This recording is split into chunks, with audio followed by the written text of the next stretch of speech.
Wow, the big names continue here at the Orange Couch, and on my left-hand side, no bigger name of the last 10 years in the AFL than the number one draft pick for 2011, Mr. Jonny Patton. Johnny, welcome, Thank you, mate. You're a professional at this, aren't you? Mate, well, it's a bit of fun jumping on and having a bit of a yarn on the couch, and have followed your career, mate. Well done on a very good career with the GWS Giants and Hawthorn.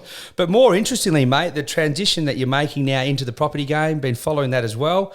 Well done, mate. You've moved up to the Gold Coast. You're with Kollosche, selling some prime properties. How's it all going? And then we'll go back to the start, talk footy and into property. Yeah, it's going great. Really good change of pace. Yeah. Obviously for 9 years playing professionally, but all the years before that footy's pretty much your whole life. Isn't it? To just go complete sort of 180, which I actually wanted to do.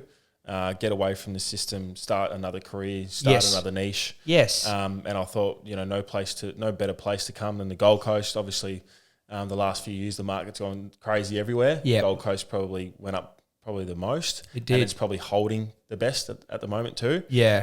To come up to the Gold Coast and start sort of a new life here, and to be working at Kollosche, obviously the prestige brand of the Gold Coast. I'm very fortunate. Yeah, they're a great brand. I mean, you're not the only Victorian to move up to the Gold Coast. There's plenty of Victorians up here. I've loved moving here because everyone's willing to chat footy and loving that AFL aspect. We did a year in Brisbane. It's just not quite the same there. It's like Brisbane Lions. But down here on the Goldie, there's a very strong Victorian influence, isn't there? Huge. And, I've got an uncle that I'm really close with that lives up here. He's been here for 20 years and I think, up here, it's just one of those things where over the last 2 years, you can just tell the amount of people that have come here. Yep. The new restaurants, cafes. Yes. Really getting that sort of Sydney vibe. And Melbourne vibe now as well. It is. Now, take us back, mate. It was number one draft pick. I remember watching that draft of 2011. You're a big strapping lad, 6'6". You were taken as a key forward more than a ruck, were you? Or yeah, key forward. As a junior, were you a key forward? Key forward. I was actually a midfielder up until I was probably 15, and then but a big midfielder. Yeah, I was a tall midfielder, and then my coaches were like, "Oh, you're pretty good overhead, so go down forward." Yep. Made the move down forward, and essentially got drafted as a key forward. Yeah, good stuff. And what was it like, a Victorian boy growing up, obviously in Victoria, where it's AFL everywhere, even in the off season. The paper's full of it, the TV's full of it. But then you're getting drafted by the new team, the new Greater Western Sydney team, up to Greater Western Sydney. What was that like? It would have been a bit different, wouldn't it? Yeah, it was. I actually made a goal probably a year and a half before I got my draft, to be the number one pick of my draft. Yes. So you hit that. Yeah. So, and I knew the Giants were coming in, and so that was my thing. I wanted to be the number one draft pick to the Giants. Who was 2, 3, 4? Can you remember? Steve Cornelio. My best mate. A WA boy. Yeah, He's a WA boy. Yeah. So me and him hit off. He was quickly. 2. He was number 2, which I still remind him to this day. Yeah. And then Dommy Tyson was number 3. Good stuff. Yeah, and we had about 7 picks in the first 10, the Giants. So you boys were all training together first. Did you kind of know that was where you were going even before the day? Or? Yeah. Well, myself and Steve Cornelio, we both knew. Steve Silvani came out to my house just after the under-18 championships, and he pretty essentially told me, we're going to draft you. Gotcha. That's the first of my bad knees history. So I had a bad knee at that time. He's like, mate, just put it on ice for the rest of the season. Yes. So that was a bit of a relief. And then literally, obviously leading up to the draft, it was who was going to be number one, me or Cogs. Okay. Bit of healthy rivalry between two good mates. And we met each other at the draft, and we literally just got along like best mates straight away. Yeah. And then so the morning of the draft, Sauce sat me down. He said, "Oh, look, we want to take you pick 1, but obviously being a key forward will take you a bit longer. Would you be open to being number 1 pick?" And I said, "Yeah, mate. It's a 10 grand bonus," and it was my goal. So, amazing. And then so you and Steve got drafted. He was coming from WA, wasn't he? Yep. And then did you go up and live together, or we? So what they did really well at the Giants, and it's such a great club and how they put it all together. There was a little suburb, almost like a retirement village. Breakfast Point. Do you remember Breakfast Point? Yeah. Is it kind of near Concord? Yeah, Concord on the water there. Yeah. So not too far from the city, but like 3/4 spot. out towards Homebush. Yeah. So that was the whole thing. They obviously were the Greater Western Sydney Giants, and we were training at Blacktown at that point. That was before Homebush, but they wanted us to feel as close to Sydney, I guess, as possible, Yes. not Yeah. being completely out in the middle of nowhere. Yeah, of course. So no, but it was great. We all pretty much lived in Breakfast Point. Yep. So it was almost like a school camp. We were all just running around in cars and egging each other's cars, and then getting in the car and then playing a game that night. So it was it was a lot of fun. And like being in Sydney too. I mean, Sydney's the big city, isn't it? You're getting out to Bondi and Coogee for a look. It's a whole new world, really. Yeah. Would have been. Oh, for sure. Hey, at 17, at 18. Yeah, I mean, it's such a I've come from Melbourne, not the city boy, but not country. So You were Eastern I was Rangers? Eastern suburbs, Eastern Rangers. So I grew up in Roeville, which is sort of near Mulgrave. Oh, yeah. And Dandenong. So yeah, I mean, to go to that lifestyle and you're obviously in straight away in the bright light of it. Yes. You're going to bars and restaurants and Yes. just a lot of people are taking you out and It's a whole lot of fun. So you get the beaches and boats and so it was a bit of a it was a lot of fun. Yeah, beautiful. And I suppose that sort of 10 or so years with the Giants, you got so bloody close. You got to a couple of prelims, I think. You talk about that game, it was at 17 against Richmond. But, I mean, you had a very talented team. But I also feel like there was extra challenges for the GWS Giants because you're a new team. You definitely didn't have the support. And neither, they don't still, and neither does GWS Gold Coast Suns. It's tough for those new teams, isn't it? Like, how was it? Yeah. Without having the backing of like a Collingwood or a Richmond with so many supporters, Yeah, I think that, and that's obviously why so many players have left over the years from both clubs, because your Collingwoods or Tigers or Carltons can just dangle that MCG Friday night game, 80,000 people, which is hard to say no to. I get that, but what we created so well at the Giants is just a real camaraderie, a real great vibe between each other. And you because you had to look after each other because it's kind of what you had in a way. Yeah. So, for the most part, the first sort of 7 years really, I mean, players left, but a lot of those players that left, they probably weren't, best at 22 anyway. Yeah. So, players like Jeremy Cameron. You would have learned a lot from him. Yeah. I mean, you two were well. Yeah, we played. Yeah. And he's a really, really great guy. He's you two a were star. Great big key forwards up there. We worked well off each other when we did play together. Yes. We had a lot of players that stayed there that said no to the big money, to the big MCG games. Yep. But obviously, as time goes on, it's harder. And then it becomes a bit more of a business as well. If you're getting offered $500,000 from the Giants for 6 years compared to 800 or 900 or for 7 years down in Melbourne, it comes back to that as well. Yeah, for sure. And so the transition into real estate, mate, how have you been finding it? Like, you're obviously a very intelligent fellow and you're good at talking to people, probably two of the big things you need for property. How's it been? And have Kollosche looked after you coming in and you've got your own patch of dirt? Like, what's your sort of setup at Kollosche? Yeah, so look, it's been great, the transition. I think, like I was telling you out there, I've gone from sort of doing my old hard work was genuine physical hard work, of obviously just nonstop running weights, boxing, obviously playing, going through injuries, recovery. Obviously, it's a lot of mental taxing as well. Yep. Whereas this hard work is completely different. It's just a lot more, obviously, attention to detail. It is. It's a lot about, it's just completely different, right? It's In a funny kind of way, it still is a bit 24/7. So you're used to that, Johnny. Like yesterday, I had an inspection on a Sunday at a property I'm trying to get under contract. So, and I dare say your phone would ring every day, right? Would it? And that's a job like you have to pick up, you have to answer. Obviously, you try and not get away from it, but when you have downtime, you need to breathe and whatnot. And Michael's really big on that as well, Michael Kollosche. So to have people around like Michael, obviously I've got my team, which is Brad, Cooper, myself, and then we've got our business manager, Sophie. So we've got a team of 4. So basically that works as a team. So any new listing is a team listing, is it? Yeah. So and any new sale is a team sale. Yeah. So pretty much, look, it's a good setup. Yeah. So it's really good because we can work off each other. And if you're in my team and you have a listing but you can't make an appointment, I'll get to that appointment. If I need a week off, you guys have got me covered. Yeah, exactly. So it does work really well. If one eats, we all eat. So it's obviously, sales, it's obviously commission. So of course. Yeah. So it's really good that you have a team that can actually help you out. And if you need to be somewhere, they can be there. Yeah. But also like that because I've come from a team of 45 people for You're my used whole to life, so I'm really used to it. It's actually nice that it's not 45 people, so you don't have to try and get to know 45 people. I think the grounding, Johnny, and you'd agree with it, the grounding of playing a team sport like AFL and any other team sport, I genuinely feel that it holds you in really good stead for a career, and not necessarily in real estate, any kind of career, because we're taught to look after your mate. You're taught to look after your mate as much or equally as yourself, aren't you? Yeah. Whereas a lot of people sometimes don't necessarily have that. Do you think that grounding from AFL has helped you with the transition to property? Yeah, 100%. And I've seen it, obviously, especially in sales, it's a big sort of dog-eat-dog world and culture. Whereas sometimes I'm just like, well, why can't you sort of just work together a bit more or collaborate? Which it sounds like you're doing at Kollosche. Kollosche is really good. I mean, in terms of, we've had a lot of agents that have come from other brands to Kollosche, and they actually can't believe how we do work together.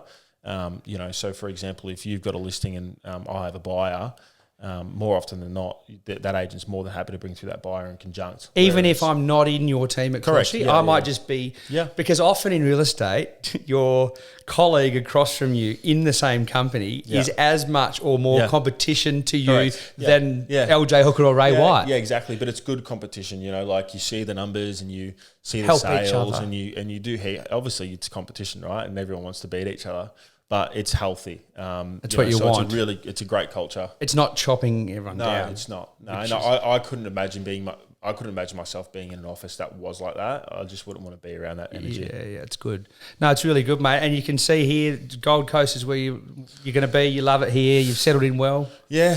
I mean, it's a great city. I mean, I just wanted a change of pace after footy. Obviously, Melbourne and Sydney for my whole life, and the bright lights there and everything else that comes with that. So I was just sort of like, I want to completely get away. I came here after 2020 COVID season. Yep. I stayed with my uncle for about 2 months, and he's got a beautiful property down in Paradise Waters. Oh yeah. And so you fell in love a little bit then. Yeah, I was like, because most people come here for a weekend and you're just in and out. Well, you would have come into Metricon and out. Correct. Wouldn't you, when you played? Exactly right. Didn't really see it. No, you don't see it, so you don't live it. The things you see is, your surface paradises and that sort of stuff, which is obviously the tourist part, but not if you're an actual resident here. Yeah. So to be here for 2 months, and then when I essentially retired, I was like, I want to go back there. I reckon that was just such a good place to live. Yeah. You've obviously got Brisbane, which is an hour up the road, which is a great city. Yes. Brisbane the last 5 years as well has just really kicked off. Yep.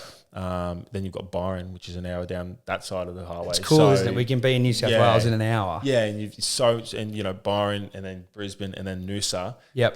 It's pretty hard to get that. I mean, Sydney, you do have some good places around Sydney, but the traffic there, though. Yeah, well, that's the other thing. Isn't it? Yeah, no, I was driving from sort of Sydney, like Alexandria and Sydney to Homebush every morning. Is that where you lived at Alexandria? Yeah. Which is a good sort of central spot. Yeah, it was right near the airport as well when we were travelling heaps. So yeah. But no, it's do you miss Sydney or Melbourne? I don't miss Melbourne. No, I don't miss Melbourne. I miss obviously my friends and family down there. Yeah, but you can see them easy enough. I can see them, and they come up here a lot. I just, but I do miss Sydney a lot. I miss because a lot of that was sort of 18 to sort of 28, 29. That's when you really become your own man, I guess. You're growing into an adult, and then all the people at the Giants as well. I'm still really close with. So and obviously there's still since I've left, the turnover's been huge, but there's still like some foundational players that are still there. How do you think they're going to go? I mean, are the challenges still there for the Giants and say like the Suns, like we've talked about that in non-AFL territories really, or traditionally non-AFL? Do you think there's a bright future for those teams? Yeah, I definitely do. I think that we had this conversation earlier with the Gold Coast. It's such a relaxing place to live. I just think maybe that wears off on all, so not just for footy players, just corporate in general. I think as well. Obviously real everyone's estate. in their shorts. Yeah, everyone's. I mean, look, I went to an appointment this morning, and this is sort of the more vibe here. You wouldn't have that on in Melbourne though, no, or Sydney. Probably. No, because you need to really suit up, and that's how everyone is. Whereas up here, everyone's just a bit more relaxed. People would be almost intimidated if you walked in with a full-on suit tie. Yes. So that rubs off a bit for the footy. Yeah. And the thing is, there's no other footy team here. No, there's not. And in Sydney, you've really just got the Swannies, but they're out in Paddington. They're in the east. So there are challenges there for the AFL, but I'm sure they're going to Yeah, look, Get it they're right. 10 years into it now. So I think the Giants have sort of almost done a mini rebuild the last probably 2 years. So As you say, it just takes. I mean, the Giants, you guys did it, but for the Suns, it's going to take a few finals wins. yeah, well, Isn't it? it? They just need to. Yeah, they just need to make finals. And then once they make finals, they'll get confidence because it's amazing, especially being young, what that does to you. I mean, the first Confidence. we made the 2016 finals. We made the top. We came fourth. We smashed Swans in the first final by like 70 points, and then that's when we lost to the Doggies by a goal in the prelim. Wow. We should have won that year, but our confidence just skyrocketed from that because we were like, we should have won. Yes. And the year before we came like 17th or something. Well, that first 5 or 6 years for you would have been very tough, would they? And then you had success at the end. Yeah, and I guess as well the first 5 or 6 years when we weren't winning, I was injured as well. So then once I started playing, we started winning as well, and then obviously I got injured a few more times after that. But it was those first 5 years. But Did you have some? You had some knee recons, did you? 3 recos, yeah. And Gee, that's hard, Johnny. Yeah. Let's be honest. And I've had one, but Yeah. I honestly don't think the knee's ever the same. Do you? No, it's not. We're lucky. Obviously, we get the best surgeons. We rehab it like crazy. Obviously, it's our job. And how were they? How did you find it? It's still an issue though. Yeah, like it's actually not bad. They're actually quite good now, considering like my size and sort of The weight on the knee. Yeah. But I mean that's also somewhat a blessing in disguise. Was coming out of school, I did not care at all about school. I thought it was a complete waste of time. I still think some school is a complete waste of time. So that was my being injured all those years. That was almost like my, all right, what else do I want to do? It kicked you into gear to maybe think about post-footy. Yeah, well, which I had is so to. important. Yeah, I had to. And I was always lucky that I had longer contracts to give me a bit more security. But I always knew in the back of my mind, like, all right, well, it's not going to be forever. What else do I like? What else do I want to do? Whereas a lot of players, they'll just go through and never get injured, which is great. Obviously, everyone wants that, and they don't necessarily get forced to thinking in post. Yeah, exactly. Post-footy. So then once they obviously retire, they go, well, what else do I want to do with my life? Yes. What else can I do? A very small percentage go to commentary. A very small percentage go to coaching. Yeah. It is tough for AFL guys to leave that system, isn't it? Yeah, it is, and obviously that's a big thing, right? The camaraderie, the sort of connection that you feel in those teams. And I guess that's another thing that, I mean, I definitely felt, but at the same time, because I was injured so much, I was always like, well, there's more, there's other stuff I want to do, there's other stuff I can do. Yeah. So it's almost a bit like from the breakdown of the knees has come breakthrough because you've now realised your passion and what you're good at, property, which is going to be it's going to be 30, 40 years. It's your career now. Yeah, well, that's it. That's the other thing as well. It's like, in footy or in any sort of professional sport or anything that's short term, you're essentially going, all right, we've got a clock on the top of your head, like counting down. So when's that countdown going to stop? Whereas, and with injuries like that, those big ones, exactly, physical one more, stuff, and it's like yourself and what I'm doing. It's like you can call time whenever you want. It's you have the choice. That's right. Whereas when you're an athlete or footy player, or you don't. Mainly just our egos that can be bruised in this game, Johnny. We get over that, don't we? yeah. But it's not physical. No, exactly right. So it's obviously it's you still have your like football. You wake up some mornings and you just don't want to run, you don't want to train. It's like us. Some mornings you wake up and you just don't feel it as good as some other days. But overall, you've got to love it. Yeah, exactly, and you can see that you do love Yeah, this. yeah. You do love the game. Yeah. Well, you need to, and I think I definitely ran out of love for football towards probably my last 2-3 years of my career. So that was a big reason. I was just like, no, I don't even like this anymore. I'm running around a footy field. I'm not enjoying it. Yeah. Funnily enough, mate, you have come to one of the hardest professions. Like real estate is not easy, mate. No, it's not. It is not. It's not a cruisy job. No, it's not. And obviously, a lot of people see the glitz and the glam of it, especially with all the shows on Netflix and stuff now. But it's it is tough. Like it's tough in terms of the amount of work you have to do.